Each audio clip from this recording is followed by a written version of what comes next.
Open your banking app, not later, right now. Check the balance, check the credit card, check the overdraft if you have one. Go through the whole thing. Done. Good. Here is the problem with everything you just did. You checked every column your bank shows you. You did not check the column your bank cannot see. There is a category of debt growing in your name right now that does not live on that screen. It does not appear on most credit reports. It was built, deliberately, specifically, on purpose, to feel like it is not debt at all. The Consumer Financial Protection Bureau counted 53.6 million Americans carrying it in 2023.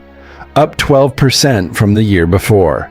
The average person had 6.3 of these loans running at the same time, from a single provider.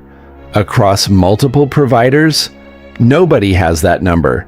Not the lenders, not the regulators, not you. That last part is not a data gap. That is the design. Buy now, pay later. BNPL, Affirm, Klarna, Afterpay, PayPal Pay Later. The names are different. The structure is identical.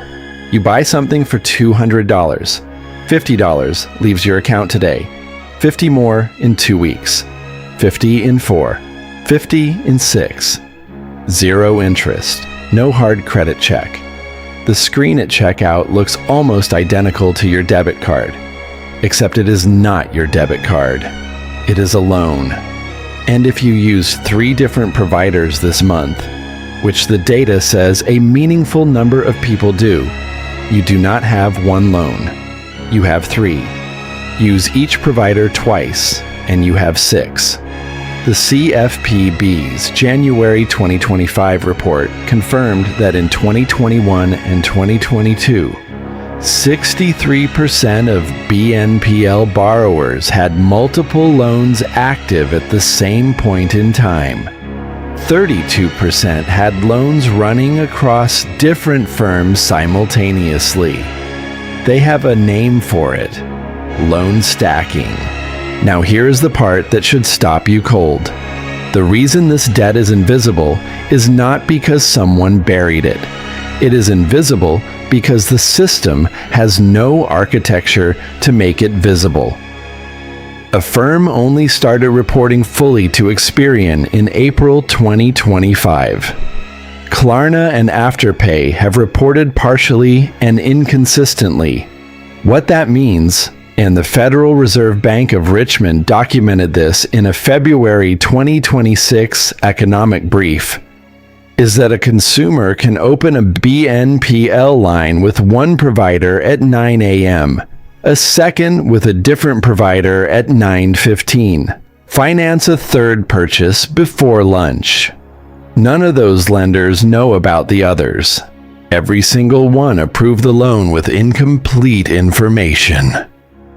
The borrower walks away with 3 debts. None of them appear on the dashboard they checked this morning. Sit with that. The balance you looked at is real. It is also not the whole number.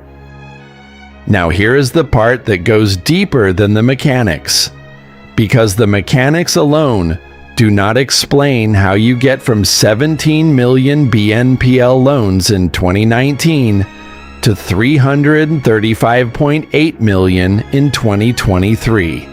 That is not growth. That is a psychological mechanism operating exactly as intended. Richard Thaler, behavioral economist, University of Chicago, Nobel Prize 2017, spent decades mapping what he called mental accounting, the way the human brain actually categorizes money, which has almost nothing to do with mathematics and almost everything to do with narrative. Here is what he found. When you pay $200 for something, your brain registers a $200 loss. When you pay $50 today for something that costs $200, your brain registers a $50 loss. The remaining $150 belongs to future you. And future you feels abstract, distant, not quite real. Thaler showed that the psychological pain of paying is anchored to the moment of the transaction, not the total obligation. Fracture the transaction, and you fracture the pain. Make the transaction feel like a feature of the checkout rather than a loan, and the pain almost disappears. This is not a side effect of the product design. This is the product design. The CFPB's December 2025 report put numbers on what that looks like at scale. 335.8 million loans, $45.2 billion. Average loan size of $135. Not cars, not holidays, groceries, trainers, takeaways. The average BNPL user spent $848 in a year from a single provider, up 14% from $745 the year before. One provider. The user with loans across 2 or 3 simultaneously, which the data shows is common, carries a BNPL debt burden that no institution in the world can currently calculate with any accuracy. The blind spot is structural. The CFPB had the authority to close it. They did not. In the UK, the direction is different, even if the detail differs. The FCA's 2024 Financial Lives Survey found 10.9 million UK adults, 1 in 5, used BNPL at least once in the 12 months to May 2024, up from 8.8 million in 2022. The FCA looked at who those users actually are: younger than average, less creditworthy than average, carrying higher unsecured debt than average, almost twice as likely to be in serious financial distress compared to the wider UK population. Almost twice. That is not a marginal signal.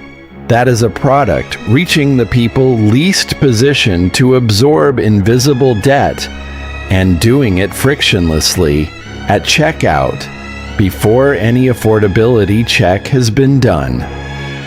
The UK government legislated in July 2025 to bring BNPL under FCA regulation.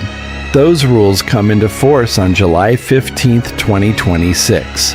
Affordability checks before credit is issued, standardized disclosures, access to the financial ombudsman if something goes wrong. It is worth being precise about what the arrival of those rules means. They are being introduced because right now, today, none of those protections exist.